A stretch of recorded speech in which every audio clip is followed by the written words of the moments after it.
मुलांना जर हेल्दी काही टिफिनमध्ये द्यायचं असेल तर अशा प्रकारचा चपातीचा रोल तुम्ही नक्की तयार करून देऊ शकता। त्यासाठी मी कणिक मळून घेतली, तेलामध्ये जिरं, आलं लसूण पेस्ट आणि कांदा छान परतून घेतला। त्यानंतर चिरलेला कोबी, गाजर, सिमला मिरची आणि टोमॅटोसुद्धा घालून छान परतून घेतलं।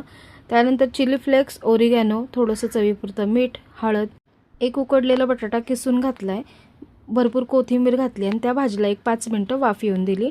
वाफ आल्यानंतर 1 चमचा पिझ्झा सॉस, 1 चमचा टोमॅटो केचप घातलेला आहे, छान मिक्स करून घेतलं। त्याच्यामध्ये उकडलेले स्वीट कॉर्न घालून घेतलेले आहेत थोडेसे। मस्त भाजी चटपटीत अशी तयार करून घेतली। रेग्युलर जशी आपण चपाती लाटतो तशाच प्रकारे लाटून घ्यायची, थोडीशी जाडसर ठेवायची आहे आणि खरपूस दोन्ही बाजूनी तव्यावर तूप किंवा बटर लावून भाजून घ्यायचे आहे। दोन्ही बाजूनी खरपूस भाजल्यानंतर एका साईडला थोडीशी भाजी घालून घ्यायची, चपाती फोल्ड करायची आणि परत एकदा सगळीकडून छान अशी खरपूस भाजून घ्यायची। हे छोटे छोटे पीसेसमध्ये तुम्ही कट करून देऊ शकता। टिफिनमध्ये नक्की ही भाजी चपाती देऊन बघा, एकदम चटपटीत आणि टेस्टी अशी आहे। रेसिपी आवडल्यास लाईक करा आणि नवीन रेसिपी पाहण्यासाठी चॅनलला सबस्क्राईब करा। थँक्यू।